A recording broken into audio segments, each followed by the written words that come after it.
थोड़ा इम्पोर्टेंट एक दो चीज क्या है ना कि जैसे आप बेसिक फैक्टराइजेशन या बेसिक ट्रिग्नोमेट्री, ठीक है, आप जैसे मान लो कि हम बोले साइन थीटा, इसको आप लिख सकते हो कॉस π/2 प्लस थीटा, ये साइन थीटा के इक्वल होता है। तो ये बेसिक बेसिक बात सब है। जैसे मान लो ट्रिग्नोमेट्रिकल फंक्शन का वैल्यू, साइन 30 का वैल्यू क्या होता है, साइन 60 का वैल्यू क्या होता है, तो ये सारा कुछ जो आपने क्लास 10th में पढ़ा है, तो आप 90 डिग्री तक का वैल्यू पढ़ रहे होगे।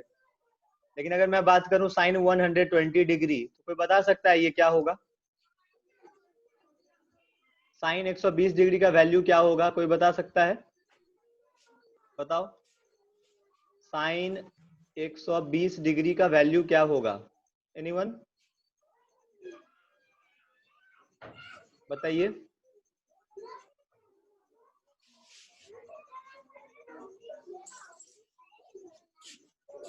देखो आप लोग जवाब दीजिए, अगर पूछा जाता है कुछ तो you should answer. Arpita, Kartik, बोल सकते हो, आप लोग बोल भी सकते हो। √3/2 प्लस या माइनस? Plus, okay. अब देखो ये जो मैंने अभी लिखा ना, साइन थीटा को आप cos 90 प्लस थीटा लिख सकते हो, तो इसको आप कैसे लिखोगे? cos 90 प्लस 30 डिग्री, ठीक है, तो ये हो जाएगा आपका क्या? Sine 90 plus 30 degree. हाँ बोलो, हाँ बोलिए, कोई बोल रहा है कुछ बताओ।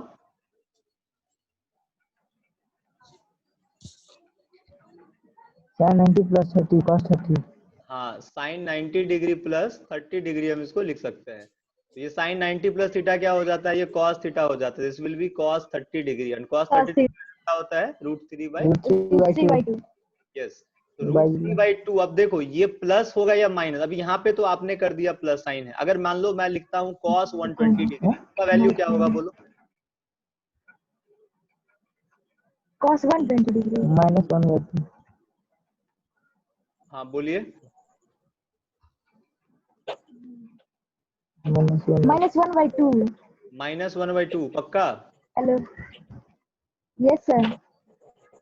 ओके, इसको हम कैसे लिख सकते हैं? cos 90 प्लस 30 डिग्री लिख सकते हैं ना, और cos 90 plus Yes, theta sir. क्या होता है? Sine theta. तो ये साइन 30 डिग्री हो जाएगा, और साइन 30 डिग्री 1/2 होता है। लेकिन अब ये प्लस होगा या माइनस, ये कैसे पता लगेगा? माइनस। माइनस होगा। क्यों होगा यस माइनस? सर। क्यों होगा माइनस बताइए। क्वाड्रेंट समझते हो? ये एक्स एक्सिस है, ये वाई एक्सिस, थर्ड क्वाड्रेंट, इसको फर्स्ट क्वाड्रेंट बोलेंगे, इसको सेकंड क्वाड्रेंट सेकंड, में होगा। इसको थर्ड बोलेंगे, इसको फोर्थ बोलेंगे। तो ये एंगल जो 120 डिग्री है, ये सेकंड क्वाड्रेंट में लाई करेगा। फर्स्ट क्वाड्रेंट में क्या होता है? All positive, second quadrant. Sine and cosec positive, third में टेन एंड कॉट पॉजिटिव, इधर कॉस और सेक पॉजिटिव, ठीक है, नेगेटिव। तो इस तरीके से ये सेकंड क्वाड्रेंट में। तो चलो ये सब अगर आता है, बाकी ये सब एक बार हम डिस्कस कर लेंगे जब प्लेन एंगल पढ़ेंगे, तो वहां पे इसको डिस्कस कर लेंगे। तो डोंट वरी, अगर जिसको इसको नहीं आता है, लग रहा होगा कि नहीं पता हमें, तो परेशान नहीं होना है इसके लिए। We will discuss it there, ठीक है। और किसी को मेरे लैंग्वेज में दिक्कत है क्या? किसी को लगता है ऐसा कि मैं जैसा बोल रहा हूँ, किसी को अगर प्रॉब्लम इशू आ रहा है तो आप बोल सकते हैं कि सर ऐसा समझ नहीं आ रहा है, तो I will try to change. No sir. Okay fine.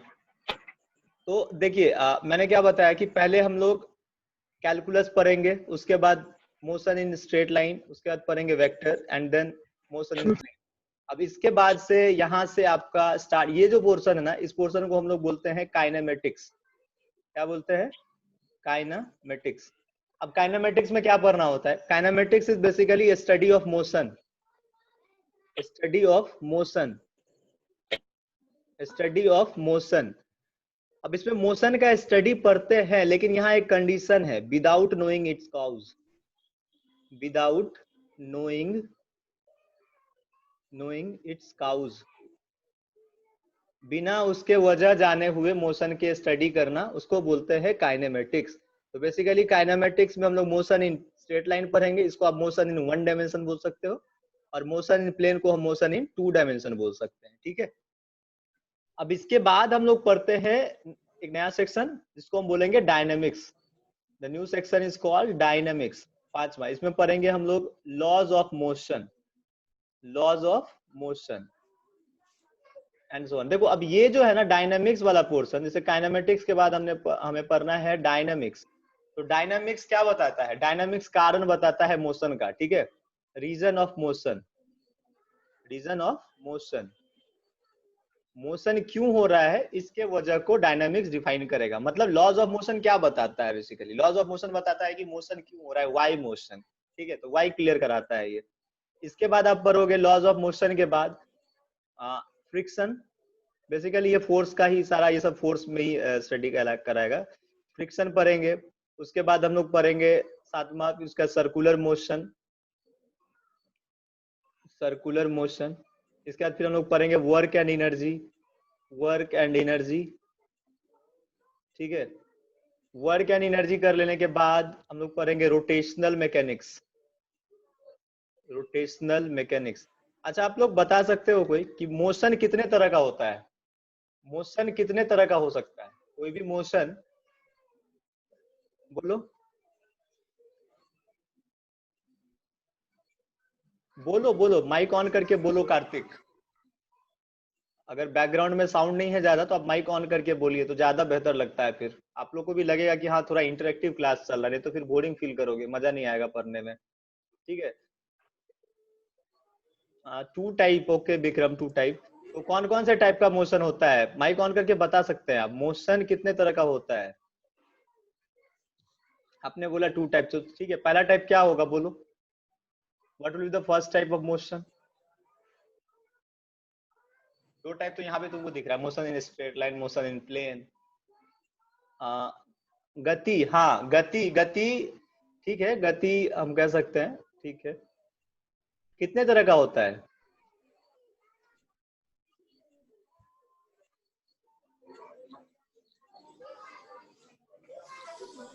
गति विरम, विराम, गति विराम। हाँ देखो, विराम मतलब रेस्ट हो गया, गति मतलब मोशन हो गया, ठीक है। अच्छा एक सेकंड, पहले मुझे एक चीज थोड़ा कंफर्म हो जाने दीजिए कि आप लोग आई थिंक सब बिहार बोर्ड से हैं, बीएसईबी से आप लोग हैं, ठीक है। तो आप लोगों में से कितनों को ऐसा लगता है कि you are going to have no no uniform motion, non uniform motion, उसको तो हम वैसा भूल ही सकते हैं, ठीक है। बट एक ब्रॉड कैटेगरी होता है जिसमें मोशन को डिफाइन करते हैं, मैं बताता हूँ, ठीक है। बीएसईबी से जो भी आप लोग सब आई थिंक है, तो आप लोगों को कितने को लगता है ऐसा कि you all will have language problem? भाषा की दिक्कत किसको होगी? अंग्रेजी। अभी इंग्लिश से डर लग रहा होगा, इंग्लिश। सर हमने हिंदी मीडियम में पढ़ाई किया है, हमने तो हिंदी मीडियम में पढ़ाई किया है, अभी इंग्लिश में आप बोल रहे हैं, सारा टर्मिनोलॉजीज इंग्लिश यूज कर रहे हैं आप, तो दिक्कत होगा बड़ा। सर हम पहले सीबीएसई से ही थे, तो ठीक है आपको तो दिक्कत नहीं होगा, जो सीबीएसई से थे उनको दिक्कत नहीं होगा। लेकिन ऐसे कितने लोग हैं जिनको लगता है कि मुझे दिक्कत होगा? मैं ये जानना चाह रहा हूँ, आप लोगों में से कितने लोग ऐसे हैं जिनको ऐसा लगता है कि आपको दिक्कत होगा क्योंकि आप बिहार बोर्ड से हो? ऐसा ऐसा सोच है किसी का क्या? आप माइक ऑन करके बोल सकते हैं। अभी बोल रहे थे ना अर्पिता, और कौन कौन, सौरभ, मिंटू, नैन्सी, पवन, रागिनी, स्वीटी, तान्या, विक्रम, बोलो आप लोग। कभी कभी हो जाता है सर जी, ओके। देखो जो भी है आप लोगों का कंसर्न, आप लोग बताना नहीं चाह रहे आई थिंक। मैं आप लोगों को एक चीज क्लियर कर देता हूँ कि there is nothing like language problem, ठीक है। भाषा की दिक्कत से जैसा कुछ भी नहीं है, ये आपके दिमाग का एक वहम है। तो अभी से अपने दिमाग से इस वहम को निकाल लो कि अंग्रेजी हिंदी की वजह से मुझे फिजिक्स पढ़ने में दिक्कत होगी या किसी भी चीज को पढ़ने में दिक्कत होगी। देखो लैंग्वेज का इंपॉर्टेंस उतना ही है, लैंग्वेज का इंपॉर्टेंस बस उतना ही है जितना कि, अब देखो आपको पता है कॉन्सेप्ट, आप जानते हो, बस आप उसको समझा नहीं पा रहे हो, क्योंकि आप जिस बात से समझते हो वो बात मैं भी नहीं समझता हूँ, या आप जिस बात से समझते हो वो सामने वाला नहीं समझता हो, तो आप उसको समझा नहीं पाओगे उस तरीके से। तो ये उतना ही इम्पोर्टेंट है। भाषा सीखा जा सकता है और कोई बहुत बड़ा रॉकेट साइंस नहीं होता है इंग्लिश, ठीक है। अब आप लोगों को मेरे साथ फिजिक्स पढ़ने में जो सबसे बड़ा स्ट्रैटेजी होगा हमारा, लैंग्वेज को लेके, वो स्ट्रैटेजी ये होगा कि आप लोग अभी से ये सोचना बंद कर दो कि इसका हिंदी इंग्लिश क्या होगा, मतलब कि इस चीज का हिंदी क्या होगा। देखो आपको ऐसा अगर फील हो ना कि ये चीज तो हमने पढ़ा था, ये गति होता है, ये वेग होता है, ये विराम होता है, ये ऐसा होता है, ये वैसा होता है, जो भी आपके पास हिंदी टर्मिनोलॉजी था, आप सब अपना अपना डिक्शनरी उसको बंद कर दीजिए, ठीक है। आपने जो भी पढ़ा था सब अपने अपने डिक्शनरी को बंद कर दीजिए। अगर आपके पास कोई प्रायर नॉलेज है तो ठीक है, या नहीं अगर आपको ऐसा लगता है कि मुझे बैरियर है ऐसा कुछ भी, तो आप सब आ जाओ जीरो पे, एकदम जीरो पे, ठीक है। मैं गारंटी लेके कहता हूँ आप लोगों को, किसी को लैंग्वेज के वजह से फिजिक्स समझने में दिक्कत नहीं होगा। मैं जब कोई भी चीज बताता हूँ, if I am talking about motion, तो मैं इस मोशन को एक्सप्लेन करूंगा, ध्यान से समझना। देखो मैं कह रहा हूँ कि मोशन, अब मोशन को मुझे समझना है, मोशन मुझे समझना है, ध्यान से समझो। अब इसके लिए, अब इसका हिंदी जानने का कोई जरूरत नहीं है, मोशन शब्द का हिंदी जानने का कोई जरूरत नहीं है। अब मोशन को समझाने के लिए हम क्या करेंगे, मान लो ये एक रोड है, ये एक रास्ता है, यहाँ पे एक पेड़ बना दिया हमने, ठीक है। अब इस पेड़ को हमने मान लिया एक फिक्स पॉइंट जो बदलेगा नहीं, ये हमारा फिक्स पॉइंट जो है ना एक रेफरेंस फ्रेम का काम करेगा, मतलब कि इस चीज को लेके हम अपने आप को डिफाइन कर, जैसे मान लो ये एक पॉइंट ए है, अब इस ए पॉइंट पे कोई बॉडी है मान लो यहाँ पे, ठीक है, तो एक बॉडी है ए पॉइंट पे। सर आवाज क्लियर नहीं है आपका, आई थिंक और किसी को प्रॉब्लम है क्या, वॉइस का आवाज का दिक्कत है किसी को? आई थिंक मेरे तरफ से तो सही है, इधर से कुछ दिक्कत तो नहीं आ रहा, और किसी को दिक्कत है क्या साउंड का? No sir. हाँ तो आप बोलिए, ऐसे बोलिए, माइक ऑन करके बोला कीजिए, ठीक है। यस सर, पर आवाज नहीं आ रहा है अच्छे से। आई थिंक आपके साइड से मे भी हो सकता है नेटवर्क इशू हो, तो ठीक हो जाएगा, थोड़ा सा कोशिश करो समझने का, ठीक है। इधर से तो मेरे तरफ से मेरे साइड से सही है, इंटरनेट कनेक्शन वगैरह भी ठीक है, देयर इज नो प्रॉब्लम, ठीक है। देखो मान लो ए पॉइंट पे एक बॉडी है, यहाँ पे एक आदमी है, कोई खड़ा है। मेरा आवाज आपको क्यों नहीं जाता है Kartik? I don't know Kartik, पता नहीं, हो सकता है आपका माइक कनेक्टेड नहीं होगा सही से। देखो अब मोबाइल में आप सब यूज कर रहे हो जूम ना, तो उसमें एक ये रहता है, वहां पे माइक का जहाँ ऑप्शन रहता है वहां पे आप देखोगे कि माइक आपका कनेक्टेड है या नहीं है, किस चीज से कनेक्टेड है, कौन सा डिवाइस आपका, तो वहां पे एक बार चेक करो। आई थिंक वहां से प्रॉब्लम शायद आपका सॉल्व हो जाए, ठीक है। देखो मैं क्या बताता हूँ, ये बॉडी यहाँ पे है इस जगह पे, तो हम इसको क्या बोलेंगे कि इस वस्तु का ए पे पोजीशन है, क्या है ये, इसका पोजीशन है, ये इसका पोजीशन। अब ध्यान दो, इस पोजीशन का हिंदी जानने का भी कोई जरूरत नहीं है, आप समझ लो पोजीशन मतलब एक सेंस, अरे सेंस मिलता है ना, एक समझ आती है ना कि मैं कोई भी चीज बोल रहा हूँ तो उसके पीछे का एक समझ है, वो सेंस बस क्लियर होना चाहिए। हिंदी जान के क्या करोगे, कोई मतलब नहीं है, हिंदी का इंग्लिश लेके क्या करोगे, कोई मतलब नहीं है। सेंस क्लियर होना चाहिए, लैंग्वेज अपने आप सीख जाओगे, ठीक है। अब मान लो मैं कहता हूँ कि बॉडी ए का जो लोकेशन है, यानी कि इसका जो पोजीशन है, अब देखो लोकेशन एक नया वर्ड आ गया, लोकेशन पोजीशन एक ही चीज है कि ये कहाँ पे होगा, वेयर इज दिस, ये है कहाँ। इस पेड़ से, मान लो मैं कहता हूँ इस पेड़ से 5 मीटर दूर खड़ा है ये वस्तु ए, ठीक है, 5 मीटर दूर खड़ा है, तो इसका पोजीशन मैं पूछूं कहाँ है, तो आप कहोगे कि सर पेड़ से 5 मीटर की दूरी पे है ये आदमी, तो ये इसका पोजीशन हो गया। तो पोजीशन को डिफाइन करने के लिए हमने क्या किया है, एक रेफरेंस का यूज किया है, एक रेफरेंस का यूज किया है। अब रेफरेंस को आप बेहतर तरीके से समझ सकते हो, अगर मैं आपसे पूछूं कि आप कितने बड़े हो, अगर मैं किसी से पूछूं, अर्पिता आवाज आ रही है आपको, मैं आपसे पूछूं कि आप कितने साल बड़े हो, क्या यस बताओगे सर। आप, क्या बताओगे आप, बताओ सर हम नहीं समझे। आप कितने साल बड़े हो? मतलब मेरा एज। एज नहीं, आप बड़े कितने हो, बड़े बड़े, how much big you are, कितने बड़े हो, कितने साल के बड़े हो? आप कहोगे सर इनकम्प्लीट है, समझ नहीं आ रहा है। एग्जैक्टली आपको समझ नहीं आया क्योंकि मैंने यहाँ पे रेफरेंस यूज ही नहीं किया है। अगर मैं ये कहूँ कि आप अपने यस छोटे सर। भाई से कितने साल के बड़े हो, तो आप बता दोगे, है ना? Yes sir. समझ आ रहा है बात? आपका छोटा भाई क्या हो गया, यहाँ पे रेफरेंस हो गया, क्या हो गया? रेफरेंस रेफरेंस हो गया। एग्जैक्टली। तो ये जो पेयर है ना, ये पेयर रेफरेंस है। तो कोई भी पोजीशन ना किसी भी चीज का दिखाने के लिए हमको एक रेफरेंस का आवश्यकता पड़ता है। किससे कितने साल के बड़े हैं, हाँ एग्जैक्टली ये बताना पड़ेगा। तो यही जो किस है ना, ये रेफरेंस है कि आप एक चीज बताते हो कि एक कंपेयर करते हो। आपने कंपेयर किया ना, अपने भाई से अपने आप को कंपेयर किया, तो भाई आपका रेफरेंस हो गया।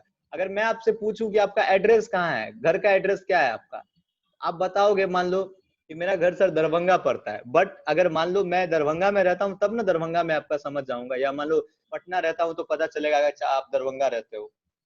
लेकिन मैं मान लो अगर सपोज दूसरे कंट्री में रहता हूँ, if I am living in China, अगर मैं आपसे अभी पूछूं एड्रेस आपका, तो आप क्या बोलोगे? सर मैं इंडिया में रहता हूँ, बोलोगे ना। आपका देखो रेफरेंस चेंज हो रहा है। यस अब सर इंडिया के अंदर आप लोकेशन बताओगे अपना। इंडिया में सर स्टेट है बिहार, बिहार में एक डिस्ट्रिक्ट है दरभंगा, दरभंगा में एक जगह है, यहाँ उस जगह में ये गली नंबर, ये रोड नंबर और ये हाउस नंबर, यहाँ रहते हैं हम लोग। अगर Yes, मान लो एक दूसरे प्लेनेट पे रहने वाला आदमी, मार्स पे रहने वाले आदमी को आप अपना एड्रेस क्या बताओगे? On earth. हाँ आप बोलोगे हम, मेरा घर पृथ्वी पे है, अर्थ पे मेरा घर है, ठीक है। और अगर एक आदमी है जो दूसरे प्लेनेट, दूसरे सोलर सिस्टम में रहता है, यानी कि दूसरे गैलेक्सी में रहता है, तो आप बोलोगे कि हम आकाश गंगा मिल्की वे गैलेक्सी में रहते हैं, बोलोगे ना। अर्थ प्लेनेट के यस सर ऊपर रहते हैं, हमारा सन जो है वो सूरज है, मतलब सन हमारा स्टार जो है सन है।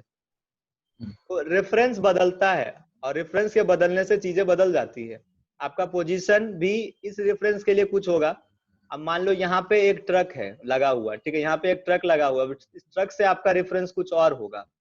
इस ट्रक से आपका जगह का जो पोजीशन है ना, या जहाँ पे हो आप अभी, अगर मैं बोलूं कि ये ट्रक में कोई आदमी बैठा हुआ है, अगर आपको इसको बोलोगे कि ये 5 मीटर दूर है, तो किससे बोलोगे ना, तो बोलोगे पेड़ से। तो पेड़ रेफरेंस है। अगर इसके साथ बोलना होगा तो आपका रेफरेंस फ्रेम बदल जाएगा। तो मोशन का मतलब क्या है कि अगर आपका रेफरेंस फ्रेम से टाइम के साथ ना, सर ऑब्वियसली टाइम के साथ बदलेगा, या टाइम के साथ ना भी बदले तो मैं अगर समझने के लिए बोलता हूँ तो उस टाइम में आपको रेफरेंस तो बताना ही पड़ेगा ना। बिना रेफरेंस बताए हुए आप अपने पोजीशन को नहीं बता सकते, ठीक है। अब मान लो ठीक है, यहाँ टाइम का बात कर रहे, चलो यहाँ मैंने घड़ी लटका दिया, यहाँ पे आ गया हमारे पास समय, यहाँ आ गया हमारे पास समय, टाइम, ठीक है। अब टाइम के साथ अगर आपका position, again reference frame to be noted, reference frame हमेशा ध्यान रखना है, ये पेड़ हमारा रेफरेंस फ्रेम है। तो पेड़ के रेफरेंस में अगर मेरा पोजीशन, जगह मेरा बदलता है समय के बदलने के साथ, तो हम क्या कहेंगे, हम हैं मोशन में। अब एक बात बताओ, इतना बात समझने के लिए मोशन का हिंदी जानने का कहाँ जरूरत है, कहीं है क्या अर्पिता? नो सर कहीं जरूरत पड़ रहा है हिंदी का, नो बताओ। सर ये प्रॉब्लम ना कभी भी नो सर नहीं आना चाहिए, ठीक है, कि हिंदी इंग्लिश ये सब कुछ भी इस तरह का दिक्कत कभी क्रिएट नहीं होने होगा। एंड बिलीव मी बहुत आसान है, ठीक है, और आसानी से आप सब कुछ सीखते चले जाओगे, सब कुछ समझते चले जाओगे। आपका इंग्लिश भी बहुत स्ट्रांग हो जाएगा, ठीक है ना। आपको थोड़ा भी इसके लिए कोई एक्स्ट्रा एफर्ट लगाने का जरूरत नहीं है। एफर्ट मैं यही बोलूंगा कि बुक्स पढ़ने का जो हैबिट है ना, डेवलप करो। जितना ज्यादा किताब पढ़ सकते हो पढ़ो। एनसीईआरटी के टेक्स्ट को लाइन बाय लाइन पढ़ो। दिक्कत होगा शुरू में, मतलब वर्ड समझने में, तो डिक्शनरी रखो, ढूंढो, मतलब बनाओ, लेकिन पढ़ो, ठीक है। तो पढ़ते पढ़ते आपका सब क्लियर हो जाएगा। एक्स्ट्रा एफर्ट नहीं लगाना कि अलग से हमको अब अंग्रेजी का ट्यूशन, मतलब या अंग्रेजी हमको अलग से समझेंगे तब जाके फिजिक्स समझ में आएगा, तो ऐसा कोई बात नहीं है, ठीक है। तो चलो ये तो हो गया। अभी हम लोग यहाँ बात कर रहे थे कि लॉज ऑफ मोशन, ये डायनामिक्स हो गया, ये पूरा रोटेशनल मैकेनिक्स तक क्या था हमारा, ये हमारा था पूरा डायनामिक सेक्शन। अब इसके बाद हम लोग ग्रेविटेशन पढ़ते हैं, ठीक है। ग्रेविटेशन यानी गुरुत्वाकर्षण, आपने पढ़ा है क्लास 9th में, आप सबने क्लास 9th में गुरुत्वाकर्षण पढ़ा है, ठीक है। अच्छा मैं बात कर रहा था कि मोशन कितने तरह के होते हैं, तो आप लोगों ने बोला कि uniform motion, non uniform motion, हाँ ठीक है, एग्री, यूनिफॉर्म नॉन यूनिफॉर्म हो सकता है।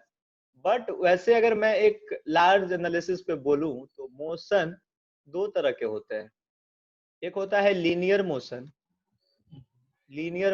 एक होता है एंगुलर मोशन, ठीक है। अब ध्यान से देखो, लीनियर मोशन जब बॉडी को एक रेखा में चलता है, एक लाइन में जब चलेगा, एक सीधी रेखा में जब चलेगा तो वो लीनियर मोशन। जब बॉडी कोई आर्क बनाएगा, यानी कि किसी भी कर्व आर्क पे चलेगा, जैसे सर्कल के किसी आर्क, मतलब कोई भी थोड़ा सा टेढ़ा हो गया ना, मतलब थोड़ा सा आर्क बन गया, इसको आर्क बोलते हैं। तो थोड़ा सा भी वो आर्क बना लिया, अब हिंदी में इसको क्या बोलते हैं वो समझने का कोशिश मत करो, और उसको कंपेयर भी मत करो कि हिंदी इसका ये होता है वो होता है, भूल जाओ जो है हिंदी। मैं बता रहा हूँ कि अगर सीधा है तो ये सीधी रेखा यानी कि लाइन, और ये हो गया तो आर्क, थोड़ा सा भी टेढ़ा हुआ तो आर्क, ठीक है। तो अगर ये आर्क है तो ये आर्क कहीं ना कहीं किसी ना किसी एक सर्कल का, एक वृत्त का पार्ट होगा, एक सर्कल का पार्ट होगा, ठीक है। तो इस सर्कल का जो ये पार्ट होगा, तो यहाँ पे मैं कह सकता हूँ कि ये यहाँ से यहाँ जाने पे सिर्फ लाइन डिस्टेंस ये ट्रैवल नहीं करता, ये एंगल भी बदल रहा है अपना।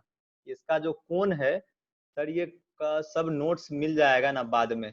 अभी जो मैं ये लिख रहा हूँ स्क्रीन पे, ये नोट्स चाहिए क्या आपको? ये तो बस ऐसे बता रहा हूँ, बाकी जो पीपीटी वगैरह मैं पढ़ाऊंगा उसका नोट्स मिल जाएगा, डोंट वरी, ठीक है। आप लोग देखो, टेंशन नहीं लो, पढ़ाई का टेंशन नहीं लो, फिजिक्स का टेंशन नहीं लो, बस चिल होके पढ़ो, कूल माइंडेड पढ़ो, जितना कहता हूँ उतना फॉलो करो, किसी को कोई दिक्कत नहीं होगा, ठीक है ना, बिलीव में किसी को कोई प्रॉब्लम नहीं होगा। तो ये एक लीनियर मोशन होता है, दूसरा एंगुलर मोशन होता है। अब जैसे रोटेशनल मैकेनिक्स, रोटेशन क्या है, कोई बॉडी से मान लो ये एक बॉल है, ये बॉल को आप सीधा फेंक सकते हो तो ये एक लीनियर मोशन भी ट्रैवल करेगा, है ना, सीधा सीधा चलेगा। जैसे साइकिल का चक्का देखते हो ना, साइकिल का चक्का क्या होता है, आप इस पॉइंट पे देखो तो इस पॉइंट सीधा भी जा रहा होता है, और इस पॉइंट को देखो तो ये पॉइंट ऐसे ऐसे करके घूमता रहता है। अगर मान लो साइकिल के स्टैंड को उठा दूं और चक्का को घुमाऊं मैं, तो ये जो पॉइंट होगा इस चक्के के टायर पे, एक मान लो एक चींटी बैठा हुआ है, एक चींटी बैठा हुआ, चींटी कैसा कैसा मोशन करेगा, गोल गोल घूमेगा, गोल गोल घूमेगा, गोल गोल। ये सर्कुलर मोशन हो गया ना। Again this is angular motion, yes circular motion, ये एक एंगुलर मोशन होगा।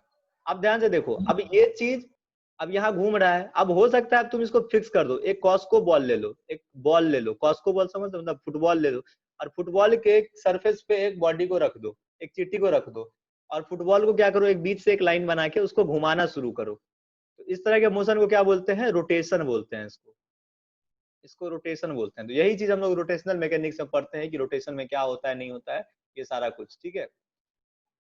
अब देखो रोटेशनल मैकेनिक्स जब पढ़ लोगे उसके बाद फिर, ये क्या बोल रहा है, यस सर, ओके।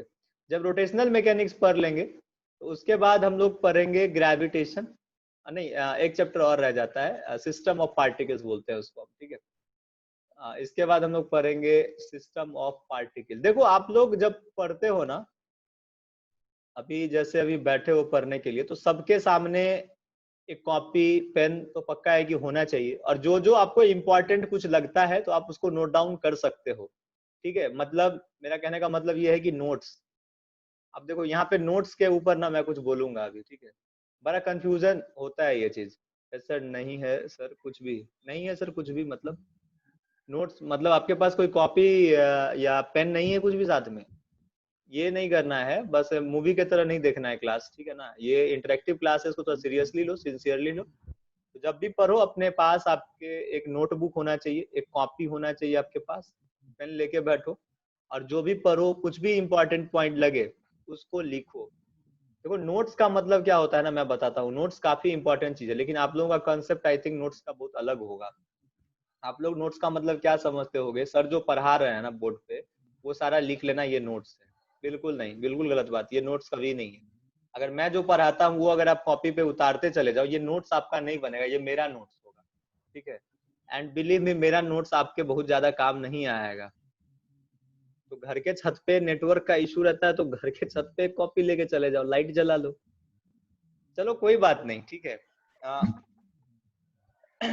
नोट्स आप बाद में ही बना सकते हो। मैं क्या कह रहा हूँ कि नोट्स बनाने का क्या तरीका होता है, जो टीचर पढ़ा रहा है उसको एक एक चीज आप लिख लिए, एक एक पॉइंट लिख लेते हैं, वो उतना इम्पोर्टेंट नहीं है, ठीक है। वो आपके काम नहीं आएगा, वो मेरे काम आएगा, जो मेरा लिखा वो मेरे काम आएगा ना, मेरा अंडरस्टैंडिंग, मेरा सोच, मेरी समझ मेरे काम आएगा। आपका काम आपके समझ का जो चीज होगा ना वही आएगा, मतलब आपके समझदारी का जो बात होगा वो आपके काम आएगा आगे। मतलब कि अभी आज के क्लास में जितना चीज आपने सीखा, जितना चीज जाना, जितना चीज पढ़ा, अगर उसको आप एक कॉपी पे अपने लैंग्वेज में, अपने भाषा में, अपने एहसास के साथ, अपने अनुभव के साथ उसको लिख लिए, तो वो जो बना ना वो आपका अपना समझदारी था, आपका अपना अंडरस्टैंडिंग था, ठीक है। वो आपके काम आएगा, and that is actual real notes, उसको एक्चुअल नोट्स बोलते हैं, ठीक है। तो जो टीचर पढ़ा रहा होता है वो तो आपको मिल जाएगा ऐसे भी, बाकी देखो किताब में तो सब कुछ लिखा ही हुआ है ना, टीचर किताब से ज्यादा तो पढ़ाएगा नहीं ना, कोई भी टीचर वो किताब से ज्यादा नहीं पढ़ाता, तो वो तो बुक्स में लिखा हुआ है। तो आपका नोट्स वो होगा जो आपका अंडरस्टैंडिंग से बनेगा, यानी कि आपके समझदारी से, आपने जो भी सीखा, जो भी समझा, उसको अपने भाषा में, अपने लैंग्वेज में, अपने हिसाब से, हिंदी, इंग्लिश, अंग्रेजी, उर्दू, जो लिखना है, जैसे भाषा में लिखना है लिखो, डायग्राम बनाना है, जो करना है, जो तुमको समझ आ रहा है उसको लिखो, और अपना नोट्स खुद तैयार करो। Self made notes is the best note, ठीक है। खुद का बनाया हुआ नोट्स जो होता है वो बेस्ट होता है, इससे बेहतर कुछ नहीं है, ठीक है ना। खुद का बनाया notes is the best notes, इससे बेहतर नहीं है कुछ भी, याद रखना। तो हमेशा खुद का नोट्स बनाओ, ठीक है। चलो आगे देखते हैं। सिस्टम ऑफ पार्टिकल्स के बाद हम लोग पढ़ते हैं ग्रेविटेशन। ग्रेविटेशन पढ़ते हैं। इसके बाद हम लोग ये डायनेमिक्स का सेक्शन खत्म होता है, इसके बाद पढ़ते हैं थर्मोडायनेमिक्स। अब ये चीज होता है थर्मोडायनेमिक्स, मतलब बेसिकली हम लोग हीट का स्टडी करते हैं, हीट का, टेम्परेचर का, ये सब का, कोई बॉडी गर्म क्यों होता है, ठंडा क्यों हो जाता है, ये सारा कुछ। उसके बाद हम लोग पढ़ते हैं फ्लूइड मैकेनिक्स। अब फ्लूइड मैकेनिक्स क्या है, तो फ्लूइड मैकेनिक्स ना, फ्लूइड का मतलब होता है तरल पदार्थ, जो चीज तैरने वाला होता है, फैलने वाला, जैसे पानी है ना, गैस, ये सब फ्लूइड है। तो इनके बारे में, इनके पार्टिकल के मोशन के बारे में स्टडी करना इज कॉल्ड फ्लूइड मैकेनिक्स। इसके बाद हम लोग पढ़ेंगे simple harmonic motion. Simple harmonic motion, इसको हम लोग शॉर्ट फॉर्म में SHM भी बोलते हैं, या यहाँ पे आप इसको नाम दे दो oscillation, OSCILATION, oscillation and wave. और इसके बाद फिर लास्ट में इसी का सेक्शन है ये साउंड वेव, ठीक है, ठीक है ना। वेव मतलब तरंग, ठीक है ना। देखो अब ये जो चैप्टर है ना, सिंपल हार्मोनिक मोशन, मतलब जैसे ये समझ लो कि मोशन मैंने बताया ना कि सीधा कोई बॉडी चलेगा, गोला चलेगा, है ना। अच्छा एक मिनट सुन लो सब लोग, कि अभी जस्ट 1 मिनट में मीटिंग एंड हो जाएगा, वापस से आप लोग ज्वाइन कर लोगे। देखो जूम में थोड़ा प्रॉब्लम ये है कि 40 मिनट वाला बैंड है, तो 40 मिनट से मीटिंग एंड हो जाता है, तो सब कोई वापस से ज्वाइन कर लोगे। जैसे ही मीटिंग एंड होगा मैं तुरंत मीटिंग ऑन करूंगा, आप सब वापस से ज्वाइन करोगे, ठीक है, फॉर 20 मिनट्स, आगे के 20 मिनट्स के लिए। तो मीटिंग जैसे ही एंड होगा आप सब ज्वाइन कर लोगे। I repeat, Google Meet Zoom से बेस्ट है सर, बिल्कुल है। मेरा जितना भी बाकी क्लासेस होता है सब गूगल मीट पे ही होता है। अभी जूम पे आप लोगों का क्लास तो ले रहा हूँ क्योंकि आप सबके पास जूम अवेलेबल है, वो बात करेंगे हम लोग बाद में। अभी आप लोग वापस से फिर से ज्वाइन करो, ठीक है। अभी जस्ट मीटिंग एंड होगा, वापस से सबको ज्वाइन कर लो।